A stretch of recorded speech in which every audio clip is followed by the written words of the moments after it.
Hi guys, it's Sam, your favorite single guy. After my girlfriend of 9 years, Jeanette, cheated on me, I decided to give up on girls and try dating a guy instead. It took a few dates with this guy called Grant for me to realize that I'm not gay. Feeling confused, I wandered over to the lake. That's when I saw the bubble tea girl sobbing her heart out. We ended up chatting and turns out she's pretty amazing. But being the dumb guy I am, I forgot to ask her for her name and number. I'd already run into her twice, so surely it wouldn't be long until our paths crossed again, right? But weeks went by, and there was no sign of her. I even spent a few afternoons in the bubble tea cafe in an attempt to find her again. I didn't spot her, but I did find her look-alike. The poor girl looked terrified when I charged up to her shouting, "Yes, I found you!" Oops. I just couldn't stop thinking about her. Ugh, this was so annoying. Then, to make my day even worse, my mother called and asked me to come over for an emergency meeting. There's no point arguing with my mother, as she's a formidable force, so I went straight round there. As soon as I walked through the door, she waved her phone in front of me. There was the picture of me holding that Grant guy's hand. It seems James had stayed true to his threat. That jerk. He was definitely off my Christmas card list. Mom sternly asked me, "Who is that young man, and are you having an affair with him? What about Jeanette, that poor girl?" Oh yeah, I may have forgotten to tell them that I wasn't with Jeanette anymore. I told my parents to get a stiff drink and sit down. Then I filled them in on Jeanette cheating on me, the breakup, and how in my confused and lonely state I thought I might be gay. But I realized I wasn't. My parents didn't look convinced by my story. They have nothing against the LGBT community, but they own a pharmaceutical company, which I will take over in a few years, and it's important to them that the family has a successor. Ugh, could they just stop overthinking for a sec? Then my mom glared at me as she said, "Sam, your father and I are insistent that you end it with this man at once, and then you shall attend the dates we set up. I happen to know a family with a lovely daughter who's around your age. I'll invite her round for dinner tomorrow night. Make sure you dress smartly." I had no choice but to agree to this, so I wore this stylish chic Italian suit, and oh my, it should be a crime to look as handsome as me. Even I found myself irresistible. The family arrived and I braced myself for my first glance of this girl. What? I knew her. To my shock, it was the bubble tea girl. Her parents introduced her. Her name was Julia. Julia? What a beautiful name. I just couldn't hide my joy. I was smiling the whole time. I couldn't stop myself, even though it might have looked kinda creepy. The stars had aligned. The girl of my dreams was sitting opposite me and wow, I couldn't take my eyes off her. The way she ate, drank, and sneezed, everything was so cute. Oh gosh, I was really falling for this girl. After dinner, my mother suggested I take Julia on a guided tour of the garden, as the roses this season were really beautiful. As soon as we were outside, Julia turned to me and said, "Okay, listen, you're the 10th guy my parents have set me up over the past 2 weeks. I'm exhausted. I have no intention of settling down anyway. So why don't we save each other's time and end it now?" Oh, wow, I didn't see that coming. She didn't like me? I mean, hello? Prince Charming was in a suit, for God's sake. This girl seriously needed her eyes checked. She said, "I'm out of here," and was about to go inside when I had a light bulb moment. Wait, I have an idea. What if we get engaged? She turned around and gave me a shocked look. Well, I'd started this, so I might as well carry on. Your parents are bugging you and mine are bugging me. So let's pretend to get engaged, then we wouldn't have them interfering with our love lives anymore. It would be a win-win for both of us. Julia looked confused and wasn't convinced at all, so I added, "You would still be allowed to date other people, no strings attached. It's just that we would probably have to live together to avoid any suspicion. But that's not a big deal. My apartment has plenty of space. So what do you say?"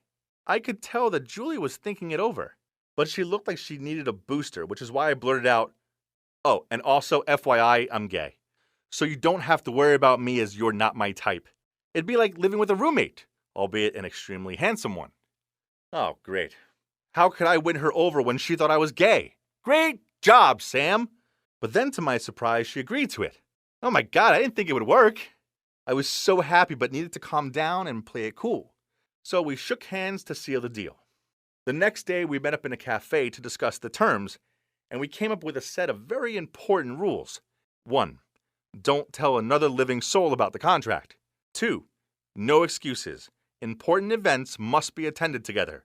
3. We can date other people, but they must be kept secret from all friends and family. 4. No one else is allowed to stay over, due to limited space and awkward alert. 5.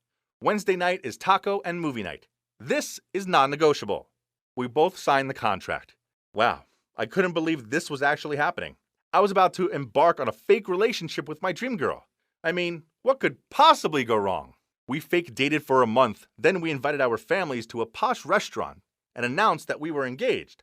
Then she showed them the bargain ring we'd gone halves on and everything. My mom was so delighted she wouldn't stop hugging everyone.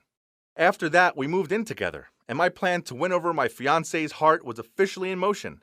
On our first night at my place, which was now our new home, I took out an extra pillow for Julia and changed the blanket to a bigger one, so we could share it. Julia saw me making the bed, so she asked, "Oh, what are you doing? You don't seriously think we're sleeping in the same bed together, right?" I said, "Of course we were. Where else should we sleep?" She laughed and said she was taking the bed and that I could sleep on the couch. Oh, hell no. This was a great chance to get close to her. So I said I had back problems and needed to sleep on the bed. I reminded her again I was gay, so no worries, but she still refused, so she slept on the couch. Ugh, she was so stubborn. How was I meant to sleep knowing that my fiancé was on the couch? So I went to check on her and see if she was still awake. Nope. She was fast asleep. Even with her mouth open, she looked super cute. I laid on the ground next to her, and before I knew it, I'd fallen asleep. I had this amazing dream where Julia and I were chasing each other at the beach, and she was teasing me by splashing water on my face. Suddenly, I woke up, as I felt something wet on my face. I opened my eyes, and it was Julia. She was drooling on me. Ugh. I hurried back to the bedroom before she woke up and saw me covered in her slobber, as that would have been awkward. The next morning, I made Julia my specialty breakfast of scrambled eggs, bacon, and sausages. I put real effort into my presentation, so my dishes always look like they came from a Michelin star restaurant. Gordon Ramsay had nothing on my culinary abilities. After breakfast, she went out, so I decided to make a few adjustments. I arranged for the couch to be taken away. Then, later on, I decided to cook her a slap-up dinner. She walked through the door and looked confused when she saw the table was set with a vase of flowers and candles. "What's the occasion?" she asked me. "No reason. I always cook like this," I shrugged. "And where's the couch?" She frowned at me. "Oh, that old thing? It broke. Springs everywhere. It was a danger, really, so I had it taken away. Just stay in my bed until we get a new one." I knew she couldn't refuse now, as there was nowhere else to sleep. But no, she didn't agree. Ugh, she must be doubting I was gay? I knew it. Okay, I still had a backup plan. It was time to bring out the boys. I took a stack of magazines out of my closet and said, "Okay, at least let me find a blanket for you to sleep on." She looked at the magazines with wide eyes. Yes, they were all People's Magazine's Sexiest Man Alive covers. Chris Hemsworth, Bradley Cooper, and other irresistible chaps. She was about to pick one up, but I gave her a serious look and said, "Please be careful. They're my prize collection." She was silent for a moment and then said it was okay to sleep in the same bed. Oh my God, success! I knew it was a great idea to borrow those magazines from my friend. Julia took out some extra pillows, put them in the middle of the bed, and said, "Don't you dare cross the line." I smiled and nodded. The next morning I woke up and was shocked as hell. Julia was hugging me while sleeping. All the pillows she put in the middle were lying on the ground. Looks like she couldn't resist me. I mean, who could blame her? I am a hunk. I just lay there still and enjoying this beautiful moment. But then she suddenly woke up and pushed me out of the bed. Ouch! It was worth the pain though, right? And it didn't stop there. Living with Julia while having to pretend to be gay was a bumpy road that I've decided to take, I must say. But will this bear me some sweet fruit in the end? Stay tuned to find out.